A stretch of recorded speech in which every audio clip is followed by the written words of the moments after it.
کیوں اس قدر تشیع سے ان کو نفرت ہے؟ شیطان کو، مغرب کو کیوں اس قدر محاصرہ کیا ہوا انہوں نے تشیع کا؟ یہ عرب منحوس مثلث مصر، سعودی اور اردن اس وقت ننگین ترین کردار یہ ادا کر رہے ہیں۔ انہوں نے سنا ہے آپ نے افغانستان میں دہشت گردوں سے مذاکرات کر رہے ہیں، پاکستان میں دہشت گردوں سے مذاکرات کر رہے ہیں، چونکہ یہ خود ان کے اپنے بنائے ہوئے آدم خور گروپ ہیں۔ اب ان کو دوبارہ ان سے بے قابو ہو گئے تھے، ان کے قابو سے نکل گئے تھے۔ ظاہر ہے جو درندہ پالتا ہے تو درندے میں عقل تو نہیں ہے کہ کس کو کاٹنا ہے۔ جب اس کو بھیڑ بکری نہیں ملتی تو وہ پالنے والے کو ہی کاٹتا ہے۔ آج ان کو کاٹ رہے ہیں وہ، یہ دوبارہ ان کو سمجھانے میں لگے ہوئے ہیں۔ یہ منحوس سعودی سفیر جو امریکہ میں تھا، بندر، نام ہی بندر ہے اس کا، بندر بن عبدالعزیز اس کا نام ہے ہی بندر ہے وہ۔ یہ باقاعدہ آیا، لے کر بھی گیا، طالبان کے سرغنے کو وہاں لے کر گیا سعودی عرب نے۔ کہتے ہیں نا چھپا ہوا ہے، ملتا نہیں ہے، امریکہ کو بھی نہیں ملتا، نیٹو کو نہیں ملتا، فلاح کو نہیں ملتا۔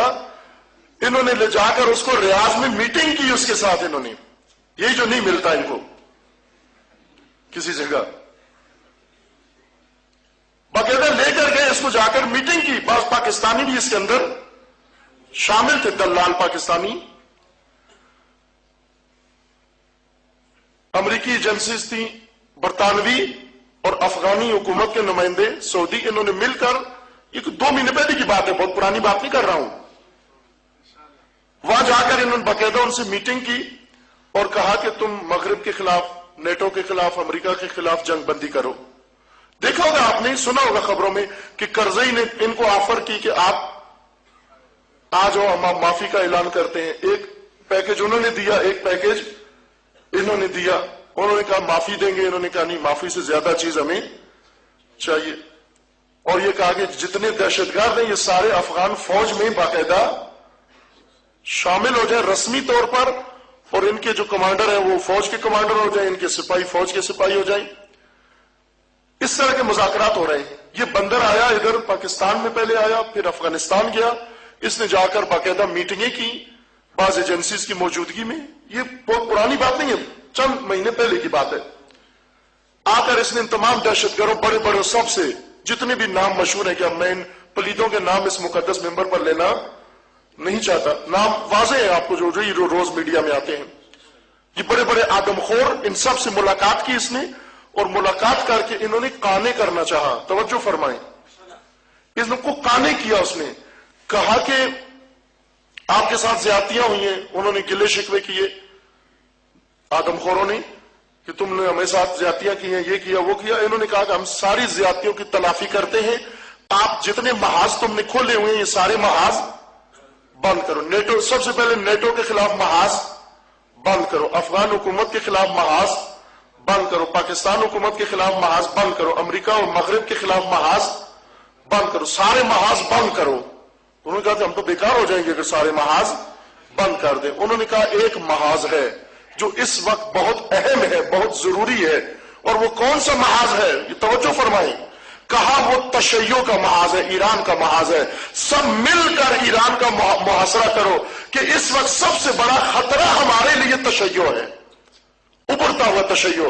کہا دیکھتے نہیں ہو کہ اس انقلاب نے ابھی اور اپنے بچے جننا شروع کیے ہیں، حزب اللہ اسی انقلاب کے شکم سے نکلی ہے، اور عراق کے اندر تشیع، بحرین کے اندر تشیع، سعودی کے اندر تشیع، مختلف علاقوں کے اندر تشیع کی جو تحریکیں زندہ ہو رہی ہیں، یہ ہمارے لیے سب سے بڑا خطرہ ہے۔ اور ایک انہی میں سے، سعودیوں میں سے ایک نے بیان دیا، درباری ملا نے کہا کہ ہمیں ایران کے خلاف اسرائیل کی مدد کرنی چاہیے، اگر اسرائیل ایران پر حملہ کرتے ہیں ہمیں مدد کرنی چاہیے۔ جب ایک صحافی نے اس سے پوچھا کہ یہ صہیونسٹ ہے، تمہارے قبلے پر قابض ہے، تمہارے عربوں کو انہوں نے قتل عام کیا ہے، تو تم پھر بھی، انہوں نے کہا کہ اگر ہو سکا ہم اس مرکز تشیع کے خلاف اگر شیطان سے بھی مدد لینی پڑی تو ہم لینے کے لیے تیار ہیں۔ حسینیت زندہ باد، حسینیت زندہ باد، یزیدیت مراد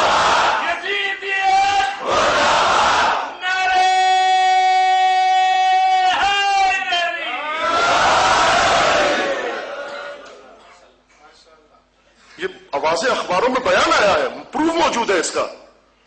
کہا شیطان سے بھی اگر مدد لینی پڑی تو ہم لینے کے لیے تیار ہیں. رخ اپنا موڑ رہے ہیں تشیع کی طرف.